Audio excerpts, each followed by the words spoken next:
समस्त प्रभु जीशुख्रीष्ट नाम मोर आंतरिक नमस्कार। ख्रीष्टर प्रिय भाई मो भनी मान आज आपण निमंते एक बहुत बड़ साक्ष्य मुझे आसी। साक्ष्य साक्ष्य एमती अद्भुत जे जोड़ा मनीष असंभव बोली भावे परमेश्वर से संभव करते। तबे प्रिय बंधुगण एठी जने साधु बाबा असंते आ सी साक्ष्य दौरान आपण मैंने जानी साधु बाबा आ जो मैंने साधु बाबा जो मैंने हिंदू धर्म जो मैंने काम करते हिंदू धर्म पाई आ से माने एते शीघ्र ईश्वर को निकट आसवा एत सहज नुहे। किंतु बाकी मत लिखा अच्छी जदि परमेश्वर क्या आकर्षण करेंगे तेज से निश्चय पाक आसव। तेरे ये जड़े साधु बाबा अच्छा से पूर्वर से जीशु को जान नथिले, से पूर्वर से हिंदू रे थिले, किंतु से कहीं जीशु पाक आसिले एमती कौन परिस्थिति आसला आ एमती कौन घटिला तांको जीवन रे जहा फल से प्रभु जीशुख्रीष्ट को विश्वास करने निमित्त से बाध्य हेले। आज तांकर साक्ष्य आज आम शुणा एवं आज आम देखा तांको जीवन रे जे परमेश्वर तांको केते प्रेम करते और से मध्य परमेश्वर केते प्रेम करते तांकर साक्ष्यरू तांकर कथारू आपण जानी परिबे।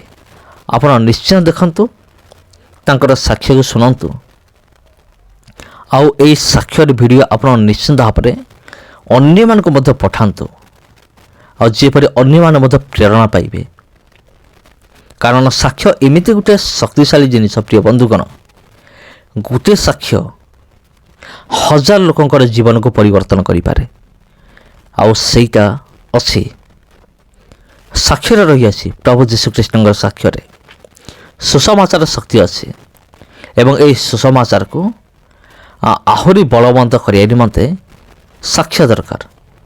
तबे प्रिय बंधुगण समस्त को प्रभु जीशुख्रीष्ट नाम रे मोर आंतरिक नमस्कार।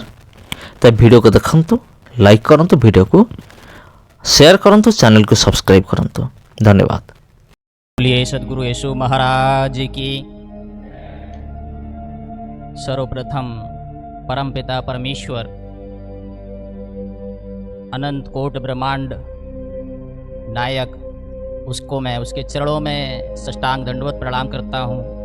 तत्पश्चात हमारे जो मंचासीन हैं महानुभव और आदरणीय बिशप जी, हमारे आदरणीय गुरु जी प्रणाम, आदरणीय संत आलोक जी और हमारे प्रिय पराग जी, आप सभी को सद्गुरु यीशु के नाम में सागर का जय यीशु।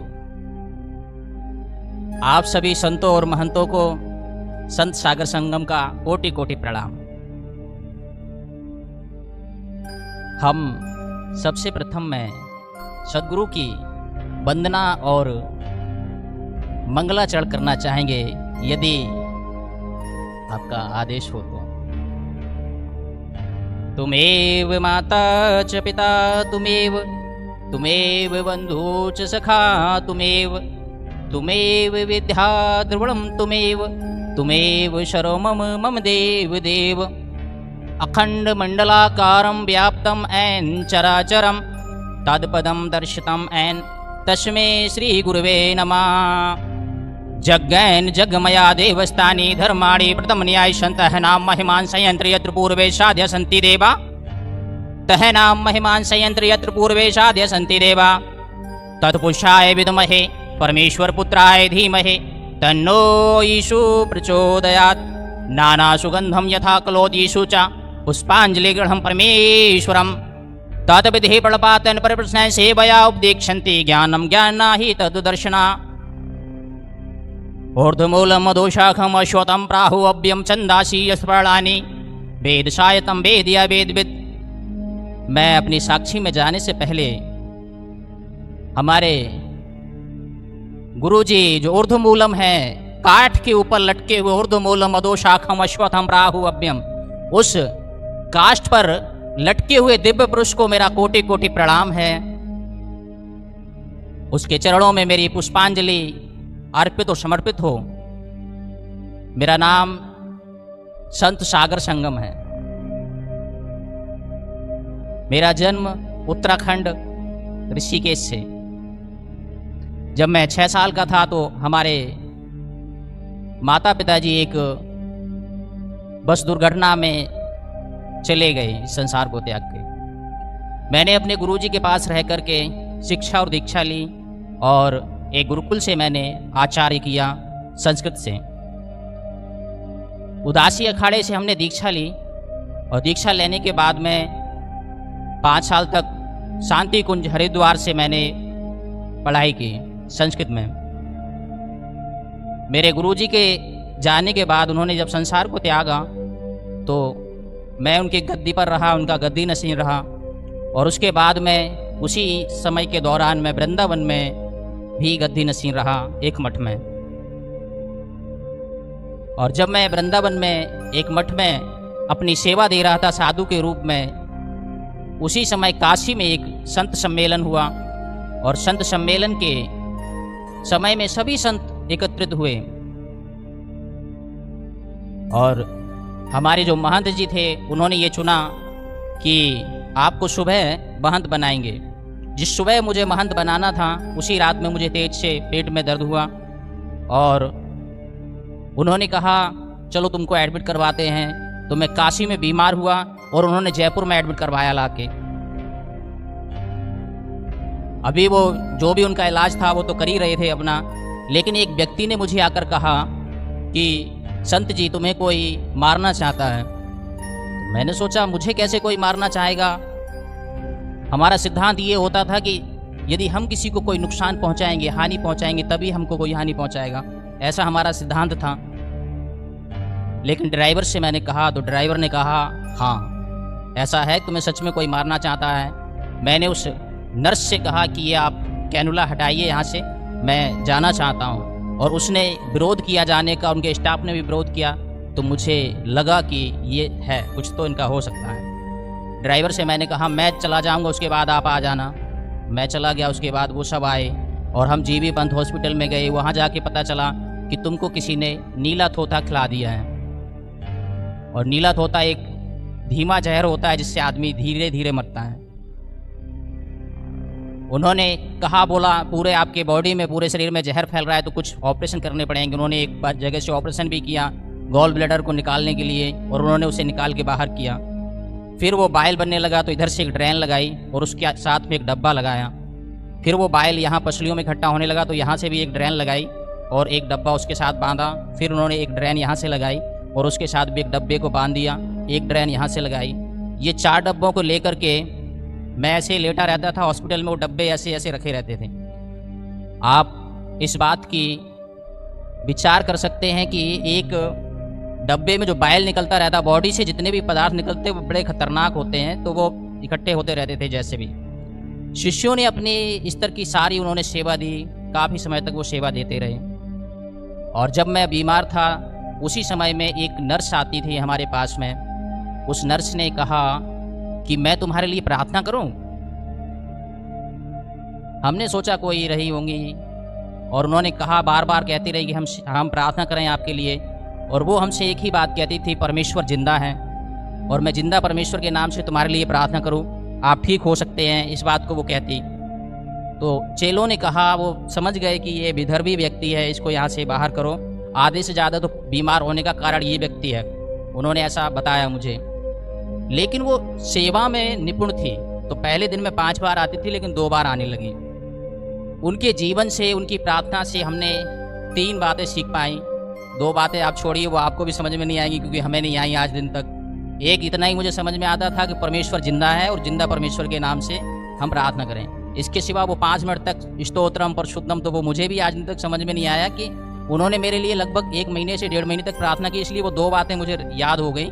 और ये परमेश्वर जिंदा है, ये तो वो हिंदी में बोलती थी, इसलिए मुझे याद रहा आज दिन तक। हमने अपने स्तर से जप, तप, यज्ञ, व्रत, हवन, महामृत्युंजय जाप, काल सर्प दोष, ये सारा कुछ करवा के देखा, एक जगह से अश्वमेध यज्ञ भी करवाया, जादू टोना, काला जादू, तांत्रिक मांत्रिक सारे देख लिए। और देखने के बाद में मुझे लगा कि मैं बचपन से संत रहा और आज मैं इतना बीमार हूँ, तो इसका तात्पर्य यह है कि हमने तो कोई पाप ही नहीं किया। जिस घर से मेरा जन्म आता वहाँ पाप की परिभाषा नहीं है, वहाँ पाप की परिभाषा कुछ और ही है, लेकिन पाप को नहीं मानते हैं। तो इसलिए हमने कहा हम तो परम पवित्र व्यक्ति हैं, साधु हैं, तो हमें ये कैसे हो सकता है। और मैंने ईश्वर से विश्वास, परमेश्वर से विश्वास मेरा हट गया। मैंने कहा कोई परमेश्वर नहीं। एक शिष्य आया हमारा, और शिष्य आने के बाद मुझे कहने लगा एक लास्ट बात है गुरुजी। मैंने कहा बताओ लास्ट बात क्या है। बोला निर्मल बाबा के पास चलते हैं। और वो गए वहाँ पर, तो उसने 5,100 रुपये ले लिए मुझसे और मुझसे पूछा कि आपने गन्ना कब से नहीं खाया है। मैंने कहा महाराज मैं 9 महीने से हॉस्पिटल में हूँ, गन्ना कैसे खाता मैं। तो उन्होंने कहा गन्ना नहीं खाया तो वहीं पर आपकी कृपा अटकी हुई है, आप गन्ना खाइए और 20 लोगों को और खिलाइए। हमने 200 लोगों को गन्ना खिलाया और उससे कोई लाभ नहीं हुआ। तो मैं हताश और निराश होकर के मेरे मन में ये विचार आया कि ये चेले बहुत दिनों तक मेरे साथ नहीं रहेंगे, क्योंकि बाबा गोस्वामी कहते हैं सुर नर मुनि की यह ही रीति, स्वार्थ लाग करे सो प्रीति। इनका स्वार्थ धीरे धीरे समाप्त होता जा रहा है, गुरु गद्दी क्षतिग्रस्त होती जा रही है, उस पर बैठने वाला कोई नहीं है, ट्रस्ट वालों का काम बिगड़ता जा रहा है। तो ये बहुत दिनों तक मेरे साथ नहीं रहेंगे, और रहेंगे भी तो अब मैं जाने वाला हूँ, समाधि के अंदर जाने वाला हूँ, मैं मरने वाला हूँ। मैंने सोचा इतनी कष्ट के जीवन से अच्छा है कि मैं आत्महत्या कर लूँ। उनको बोल करके मैंने कहा, 4 लड़कों को बुलाया, कहा मैं तुम्हारे लिए अंतिम अरदास करने जाना चाहता हूँ। मैं आज अंतिम अरदास तुम्हारे लिए करूँगा, कल हम हॉस्पिटल से आश्रम चलेंगे। तो उन्होंने कहा ठीक है। मैं उस हॉस्पिटल की छत पर गया, तो मैंने अपने पैर को आगे बढ़ाया। मरने से पहले मेरा ये अनुभव है कि व्यक्ति बहुत कुछ सोचता है, बहुत सारी बातें उसके मन में आती हैं, बहुत सारे विचार आते हैं। कभी मरने का विचार बनता है तो बहुत सारी बातें आती हैं, लेकिन मैंने भी बहुत सारी बातें सोची। फिर वो डब्बे देखे 4, बोला ठीक है। तो मैंने जैसे ही एक पैर आगे के लिए बढ़ा करके गिरने का सोचा, मुझे पीछे से किसी ने आवाज़ दी, मैं जीवित हूँ तो तुझे मैं कैसे मरने दे सकता हूँ। हालेलुया। मैंने जब आपको पीछे से कोई आवाज़ दे तो आप डर जाते हैं, और मैं एकदम पीछे से डरा, पीछे से एकदम मुड़ करके देखा तो कुछ नहीं है, कोई नहीं है। थोड़ी देर के लिए विचार किया कि कैसे, क्या, किसने आवाज़ दी और कैसे आवाज़ आई, इसलिए मैं लौटा। लेकिन मुझे याद आया कि नर्स का कहना था परमेश्वर जिंदा है। और वापस मैंने उन लड़कों को फ़ोन करके बुलाया, मैंने कहा चलो वापस चलते हैं। डॉक्टरों ने अपने स्तर की सारी उन्होंने सेवा दे दी थी, उन्होंने स्टैंड भी लगा दिया था यहाँ पर कि बाइल निकलना बंद हो जाए, लेकिन वो भी उनकी फेल हो गई थी। हमने कहा जो कुछ होगा, यदि उसने वादा किया है परमेश्वर सच में जीवित है, और मुझे ये पता था कि नर्स का परमेश्वर जीवित है क्योंकि मेरा विश्वास टूट चुका था, तो मुझे लगा कि उसका परमेश्वर जीवित है और वो मुझसे बात कर रहा है या बात करता है तो मैं ठीक हो जाऊंगा। मुझे विश्वास इस बात का रहा, और उनसे कहा कि अब मैं अपने आश्रम में जाना चाहता हूँ। उनको लेकर गया। शुक्रवार वाले दिन के बाद में जब अगला शुक्रवार आया तो डॉक्टर ने ये सब निकाल दिए, और मैं आज आपके सामने ठीक हूँ। एक मैं सिर्फ 2 बातें रखूँगा, थोड़ा सा आपका समय लूँगा यदि अनुमति हो तो। एक, मैं आपको ये बताना चाहूँगा कि ये पवित्र शास्त्र मेरे पास में बड़े ही संघर्ष के बाद पहुँचा, और मेरा जीवन परमेश्वर का साक्षात्कार होने के बाद में काफ़ी संघर्षों से गुजरते हुए यहाँ तक पहुँचा है। मैं वृंदावन में एक बार यात्रा करने के लिए निकला परमेश्वर से परिचित होने के बाद में, तो ऐसे एक पवित्र शास्त्र, एक व्यक्ति कबाड़ी ऐसे लेके जा रहा था। मैंने उससे कहा क्या आप ये मुझे देना पसंद करेंगे? हे महानुभाव, क्या आप मुझे ये देना पसंद करेंगे? वो अति क्रोधी व्यक्ति था, पता नहीं क्या हो गया। उससे पहले मैं किसी से कुछ मांगता था तो वो देता था मुझे, वो हर्ष के साथ देता था। उसने कहा नहीं देना पसंद करूंगा, नहीं दूंगा मैं आपको। तो मैंने कहा भाई ऐसे नाराज क्यों हो रहा है भाई, बता कारण क्या हो गया। अच्छा दे दूंगा, मैंने इसको तौल कर लिया है इसलिए मैं इसको तौल कर दूंगा। तो मैंने कहा इसका वजन करिए आप। उसने कहा 8 रुपये लूंगा मैं। तो मैं उसको 8 रुपये दे करके पवित्र शास्त्र को लेकर के मैंने अध्ययन किया। पढ़ने के बाद में मुझे लगा कि अब हो गया, जितना भी पूजा पाठ आरती हवन यज्ञ करने थे हो चुके हैं। परमेश्वर और कुछ कह रहा है मुझसे, तो मैं यदि ऐसे आश्रम को छोड़ता तो वो कुछ और बात हो सकती थी। इसलिए वो ट्रस्ट इकट्ठा किया, उन लोगों को इकट्ठा किया, उन्हें लिख कर दिया कि भाई मैं परमेश्वर से मिलने जा रहा हूँ। उन्होंने कहा नहीं, आप तो परमेश्वर का स्वरूप हैं। मैंने कहा नहीं, मुझे मिल जाएगा, फिर मैं लौट आऊँगा। और फिर मैं उस नर्स को खोजने के लिए गया, क्योंकि आगे का रास्ता उसी को बताना था। और वो मुझे नहीं मिली, लेकिन मुझे और दूसरा व्यक्ति मिल गया, तो वो मेरे पैसे भी लेकर चला गया। उसके मुझे ये बात नहीं है कि वो पैसे लेकर चला गया, लेकिन मैं बहुत दिनों तक ये सोचता रहा कि उसको 1000 रुपये छोड़ने थे, पूरे लेके नहीं जाता। मैं सच कह रहा हूँ, ये मेरे मन में ये नहीं था कि क्यों लेके चला गया, लेकिन थोड़ा छोड़ना था। 2 नर्सों ने मुझे एक समझाया बात की, और वो मेरे गांव से थी, तो उन्होंने एक दूसरी जगह पहुंचा दी, एक व्यापारी के पास में। मैं वहाँ रहने लगा और उसके ब्याज के काम को देखने लगा। और मुझे बहुत ज़्यादा गुस्सा आया इस बात के लिए कि मैं परमेश्वर को खोजने निकला था और एक चोर व्यक्ति मिल गया जो पैसे लेके चला गया। और मैंने कहा मेरे पास पवित्र शास्त्र है, मैं इसको पढ़ूंगा और प्रार्थना करूंगा, किसी से नहीं मिलूंगा, और इसका अच्छा खासा व्यापार है, ब्याज पर पैसे दिया करूंगा और ब्याज लिया करूंगा, ये काम मैं करूंगा। इस देश में धोती कुर्ता और इसका बड़ा ठीक ठाक माहौल है, तो लोग मुझे पैसा दे जाते और उसका ब्याज का मैं काम करता रहा। कुछ समय बीतने के बाद में उन लोगों ने मुझे एक फ़ोन ला के दिया, बोला आप संसार से आपको जुड़ना चाहिए, आपके जीवन इतना सा रहा कि आश्रम, और आश्रम से हॉस्पिटल, और हॉस्पिटल से हमारे पास इतना सा जीवन रहा, इसलिए एक फ़ोन ला के दिया। बोला इस फ़ोन के जरिए आप संसार से जुड़ सकते हो। कुछ चीज़ें उन्होंने सिखाई, वो मैंने सीखी, और उसको मैं देख रहा था तो हमारे गुरुजी उसमें दिखाई दे रहे, भगवा वस्त्र पहने हुए।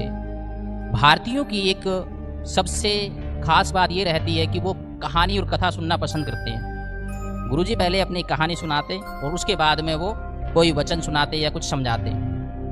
मुझे लगा कि ये साधु अद्भुत है, मेरे जैसा है साधु, लेकिन मसीह साधु है। मेरे जैसा है साधु लेकिन मसीह साधु है।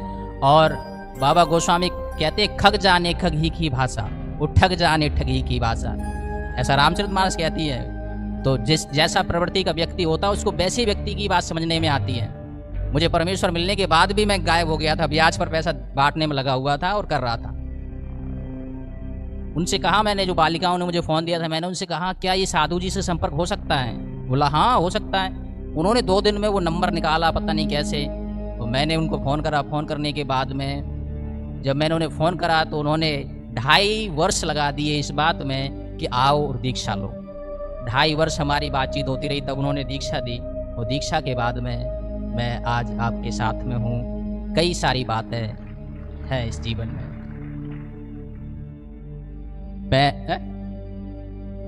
मैं आपको इस विषय में प्रियो, ये मेरे जीवन की साक्षी थी, और ये मेरी आप बीती थी, जो बीती वो मैंने आपको बता दी।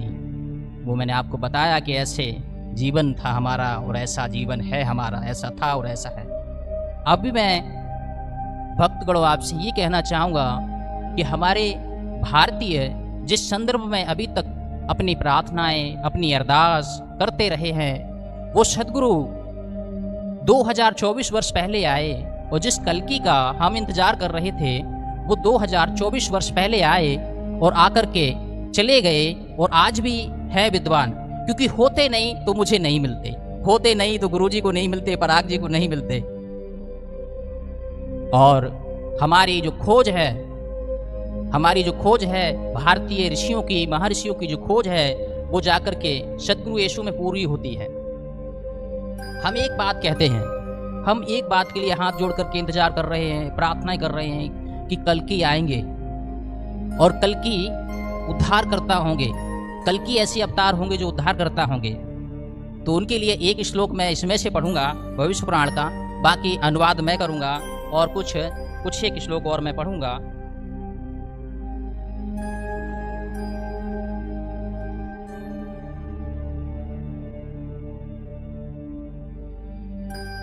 भो भवनीतं तहनम् ईश पुत्रं वा सिद्धं कुमारी गर्भणं मोक्ष प्राप्तेति पुरुषं नमः ईश पुत्रम् इति नमः ईश पुत्रं बाहुबलं प्राज्यम्।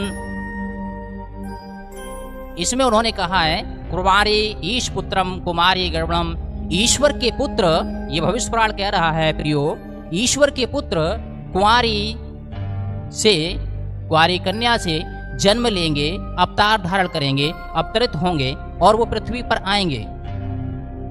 और इसके विषय में भविष्य पुराण का मैं अनुवाद इस तरीके से करना चाहूंगा। वो बहुत लंबा श्लोक है, लेकिन उसका अनुवाद मैं ये करना चाहूंगा कि उनका कहना यह है, जैसे जो लेखक रहे होंगे, जिन्होंने प्रार्थनाएं की, जिन्होंने कल्कि के लिए दर्शन देखा, उन्होंने ये देखा कि वो कुंवारी कन्या से जन्म लेंगे, संभल में जन्म लेंगे और जन्म लेने के बाद में उनको भी मारा जाएगा, लेकिन उनके परिवार वाले उनका वध कर देंगे और पृथ्वी में एक गड्ढा खोद के उसमें गाड़ देंगे, लेकिन वो रात को गाड़ेंगे और सुबह वो कब्र के ऊपर बैठे हुए दिखाई देंगे। ये कल्कि के विषय में भविष्यवाणी है।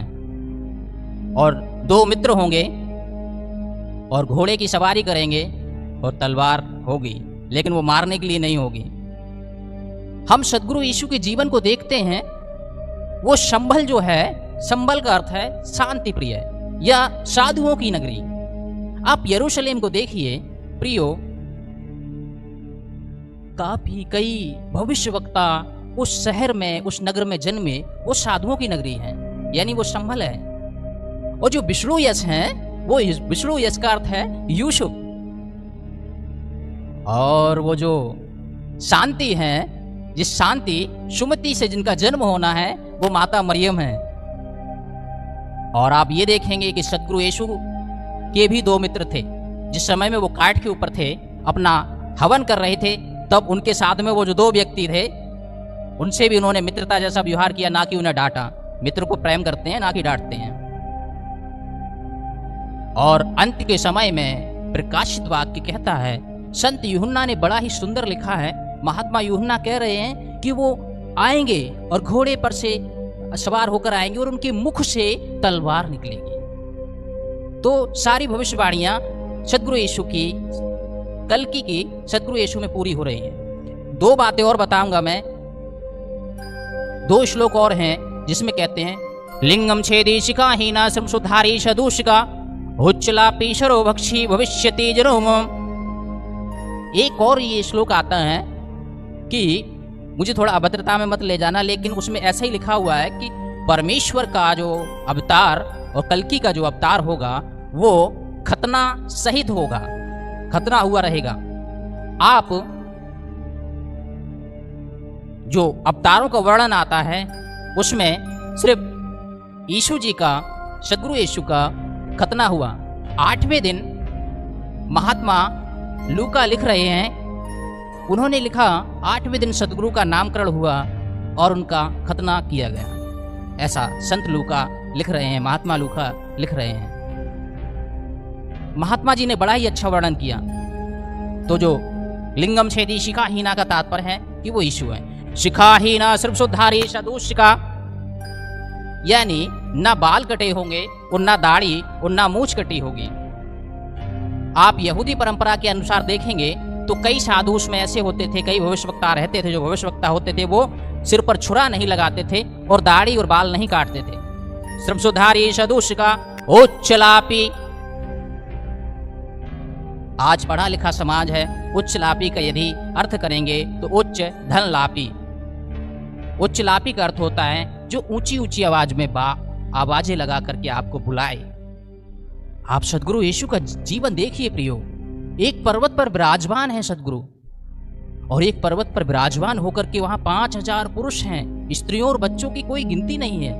और एक जगह से वो, तब ऐसी व्यवस्थाएं नहीं थी जैसे मैं आपसे बात कर रहा हूं, लेकिन सदगुरु एक जगह से 5000 पुरुषों को संबोधित कर रहे हैं, यानी उच्चलापी सदगुरु हैं। सर्वभक्षी सदगुरु जीवन में आए और उन्होंने उपवास की जो भी परिभाषा दी वो ठीक है, लेकिन अपने जीवन में वो दोनों चीजों का आहार करते थे। सर्वभक्षी, शाकाहार भी और मत्स्य को भी। वो मेरे गुरुजी समझ गए होंगे। वो दोनों चीजों को ग्रहण करते थे। आज दिन तक जितनी भी जो भविष्यवाणियां भविष्य पुराण की हैं, वो सदगुरु के जीवन में आकर के वो पूरी होती हैं। एकम ब्रह्मा द्वितीय नास्ति ना तस्य प्रथमास्ति ना जनाति ना जनायम। वो एक ब्रह्म है, उसके जैसा दूसरा नहीं, और वो तुम्हारे लिए बलिदान देने के लिए आएगा। एक बात के बाद में दूसरी बात बोलने के बाद में मैं समाप्त करूंगा। एक और श्लोक हमेशा हम कहते रहते हैं, 2 श्लोक हैं जिसमें एक कहते हैं,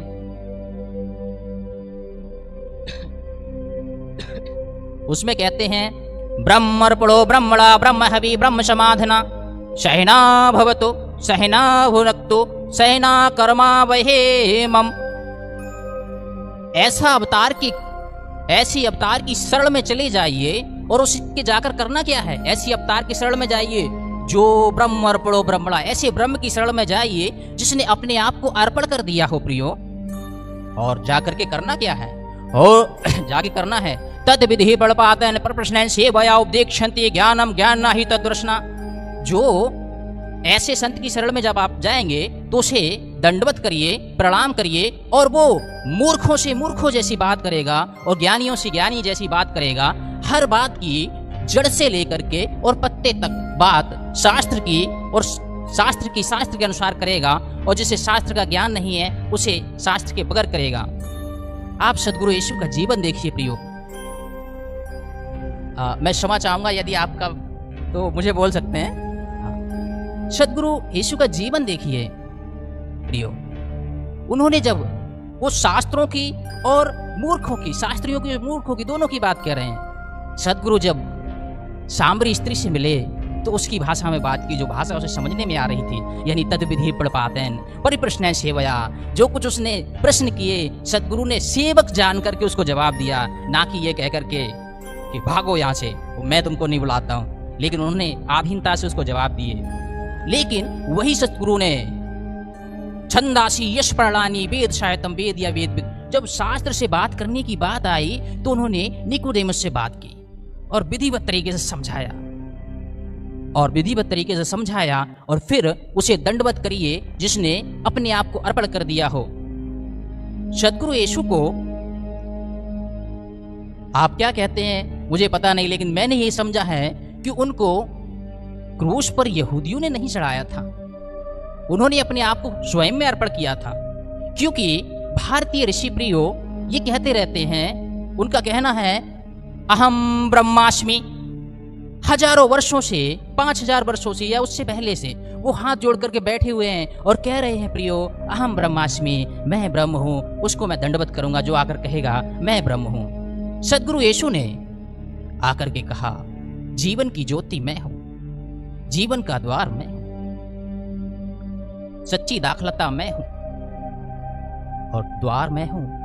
प्रियो आप देखेंगे उन्होंने ये भी बात पूरी की कि मैं हूं। अब जब वो मैं हूं तो उसको दंडवत करना चाहिए, और जो अर्पण करने वाली बात है, अपने आप को देने वाली बात है, उसको भी मैं हूं से जोड़कर यदि आप देखें तो आप ये देखेंगे कि गतशमनी के बाग में सदगुरु अपने 11 शिष्यों के बीच में हैं और सैनिक आकर पूछ रहे हैं, सैनिकों से वो पूछ रहे हैं। आप देखिए कितना अच्छा उदाहरण है। मनुष्य का स्वभाव होता है प्रियो कि भाग जाना, भयभीत हो जाना और भाग जाना, लेकिन गुरुजी नहीं भाग रहे हैं। गुरुजी खड़े हैं प्रियो और सैनिकों से पूछ रहे हैं किसको खोजते हो, किसको ढूंढते हो। उन्होंने कहा यीशु नासरी को। गुरुजी कह रहे हैं मैं हूं, मैं हूं, मैं हूं ना, मैं हूं ना। उन्होंने 3 बार कहा और उन्हें वो बांध कर ले गए। क्योंकि आपका रिश्ता सद्गुरु पिता परमेश्वर से अदन की वाटिका में जो बिगड़ गया था, उसे सदगुरु यीशु को क्रूस पर अपने आप को अर्पण करके पूरा करना था। और उनको ले गए तो थूका, मारा, कांटों का मुकुट पहनाया। विधिवत तरीके का वर्णन आप कर सकते हो। मैं तो सिर्फ भारतीयों को ये बताना चाहता हूं कि जो 2024 वर्षों से या इससे पहले से जिसको आप खोज रहे थे, वो आए और आकर के चले गए अपने कार्य को पूरा करने, और वो जल्द आने वाले हैं। मैं तो सिर्फ ये बताना चाहता हूँ, ये मारे, कांटों का मुकुट पहनाया, क्रूस पर चढ़ाया, ये विधिवत तरीके से आप जानते हैं। और उनको ले जाकर के जब क्रूस पर चढ़ा रहे थे तो उन्होंने अपने आप को, वो स्वयं में यज्ञ करता है, स्वयं में हवन सामग्री है, और उस क्रूस पर ही, उस गुलगुता पहाड़ पर ही हवन कुंड है। जो आपका रिश्ता बिगड़ गया था वो अदन की वाटिका से लेके गुलगुता पहाड़ तक सुधार दिया। 39 कौड़े खा करके यूं सुधार दिया उन्होंने, कांटों का मुकुट पहना करके सुधार दिया। क्योंकि उनको अपने आप को देख करके और वो वाली बात पूरी करनी थी कि मैं ब्रह्म हूँ, मैं हूँ, मैं हूँ। ब्रह्म अर्पणो ब्रह्मणा ब्रह्म हवि ब्रह्म समादना। मैंने अपने आप को हवन कर दिया।